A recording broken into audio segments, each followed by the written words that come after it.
नमस्कार, आप देख रहे हैं भारत न्यूज 34। भारत न्यूज 34 में आपका स्वागत है। आप देख रहे हैं दमोह जिले की खबर। कार से कुचलकर युवक की हत्या के मामले में पिता पुत्र गिरफ्तार कर जेल भेजे गए। दमोह के पठानी मोहल्ला इलाके में मुर्गा को लेकर उपजे विवाद में अखिल नाम के शख्स ने राकेश रखवार की कार से कुचलकर शुक्रवार रात को हत्या कर दी थी। पुलिस के मुताबिक हत्या पिता नसीर खान के इशारे पर की गई थी, इसलिए पिता और पुत्र दोनों को हत्यारोपी बनाया गया है। हालांकि मृतक राकेश रखवार पुलिस की गुंडा लिस्ट में भी शामिल था और इस पर 14 अपराध दर्ज थे। मृतक जिला बदर भी रह चुका है। वहीं हत्या के आरोपी पिता पुत्र पर भी 1-2 अपराध दर्ज है। पुलिस ने आरोपियों को गिरफ्तार कर जेल भेज दिया है। दमोह से अरविंद जैन, कैलाश दुबे की रिपोर्ट। वाहन से कुचलने पर मृत्यु होने का मामला सामने आया है, क्या मामला है? ये 11/7 तारीख को 11/7 की घटना है।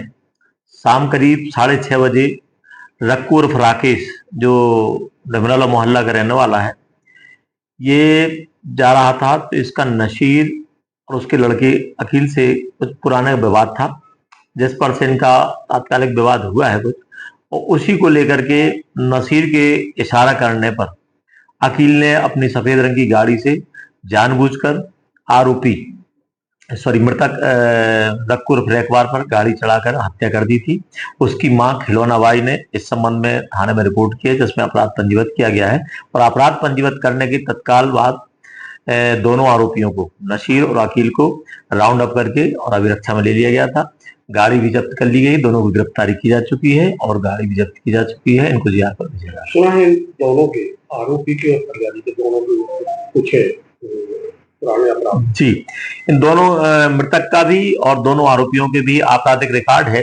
मृतक के करीब 15 मामले हैं जो थाने में गुंडा लिस्ट में भी थे, और जो आरोपी है अखिल, इसके खिलाफ 2 मामले हैं और नशीर के खिलाफ 1 मामला है। जैसे ये धरना प्रदर्शन का मामला है, क्या मामला है? ये धरना प्रदर्शन नहीं था। वहां पर ये जब मृतक का शव पहुंचा था तो लोग सिंपैथी के तौर पर इकट्ठे हुए थे। उसमें कुछ लोग आके और बता रहे थे कि वो मंदिर में वो कब्जा वगैरह है उसका, आरोपी का, जिस संबंध में ज्ञापन उन्होंने एसडीएम साहब को दिया है। और एसडीएम साहब के द्वारा आश्वासन दिया गया था कि इसमें अगर कोई अवैध कब्जा होगा तो नापतोल करवाई जा रही है, प्रक्रिया जारी है, तो वैधानिक कार्रवाई की जाएगी। सर, सुना है कि 19 तारीख को बंद का आह्वान किया गया। नहीं, ऐसा नहीं। उनका ये कहना था कि साहब अगर अवैध अतिक्रमण नहीं हटाया गया तब फिर हम ऐसा करेंगे, और अगर अवैध अतिक्रमण हट जाएगा तो उसमें प्रोसीजर जारी है और जो वैधानिक प्रक्रिया होगी वो कार्रवाई की जाएगी। आरोपी हिरासत में तत्काल ले ली गई तो उनको आज जिया पर भिजवाया गया।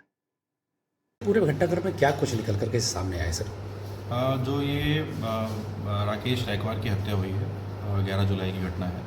इसके संबंध में जब हमने इन्वेस्टिगेशन की है तो उसमें कुछ तथ्य निकल के आ रहे हैं, जिसमें ये पता लगा है कि दोनों पक्षों का दिन में पहले झगड़ा हुआ है पैसे के लेन देन को लेके, और जो इनका चिकन पोल्ट्री शॉप है उस पर कुछ खरीदारी को लेके शाम को दोबारा इन लोग के आमना सामना होने पर गाली गलौज हुई थी, जिसके बाद अखिल द्वारा कार से कुचलकर इसकी राकेश की हत्या कर दी गई थी। उसके बाद पुलिस द्वारा दोनों ही आरोपी को एफआईआर करके गिरफ्तार कर लिया गया था और जुडिशल रिमांड पे भेज दिया गया है। उसमें जो साक्ष्य के रूप में हमारे पास वहाँ पर कुछ चश्मदीद है और सीसीटीवी फुटेज भी है, जिसमें ये साफ दिख रहा है कि आरोपी द्वारा मृतक को जो है वो कुचल के मार दिया गया है और फिर गाड़ी लेके वहाँ से वो भाग गया। सर, कावड़ यात्रा और इसको लेकर के शिव मंदिर लेकर के क्या कुछ इम्प्लीमेंट्स है इसमें कि निराधार तथ्य और भ्रामक स्थिति उत्पन्न हुई है कि मांस बिक्री को लेकर या फिर कांवड़ मार्ग में किसी प्रकार के विवाद को लेकर हत्या हुई है। तो मैं ये साफ करना चाहूँगा कि ये जो झगड़ा हुआ है ये आपसी विवाद था।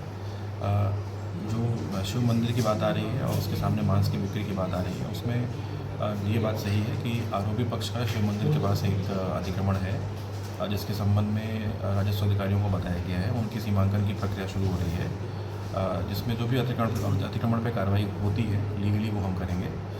इसके अलावा जो मांस बिक्री का मामला है, वहाँ पर कोई भी मांस बिक्री की कोई ऐसी घटना नहीं है, ना सूचना है।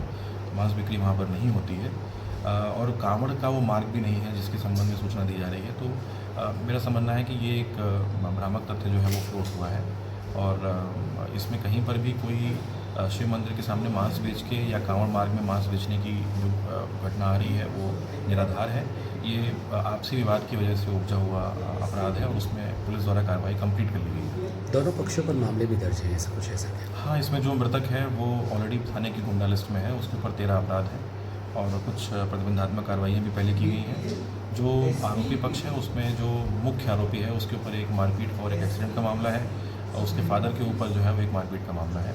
दोनों ही पक्ष आपराधिक प्रवृत्ति के माने जाते हैं और नो डाउट कि जो मृतक है उसके आए दिन झगड़े की सूचनाएं थाने पर आती रहती हैं। वो एक आतंक अपराधी था और उसके ऊपर पूरी तरीके से पुलिस ने अपनी कार्रवाई कंप्लीट करके रखी हुई थी।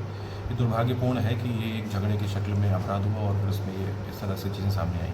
आरोपी को पकड़ लिया गया क्या पुलिस? हाँ, आरोपी को पकड़ लिया गया है और उनको हमने जुडिशियल रिमांड पर भेज दिया है। साक्ष्य भी हमारे पास काफ़ी महत्वपूर्ण उपलब्ध हो गए हैं। तो मुझे लगता है कि इसमें हमारी तरफ से कार्रवाई कंप्लीट हो चुकी है और इसमें महत्वपूर्ण एविडेंस के रूप में पुलिस ने केस डायरी में उनको रिकॉर्ड कर लिया है, तो कन्विक्शन होना भी आसान होगा।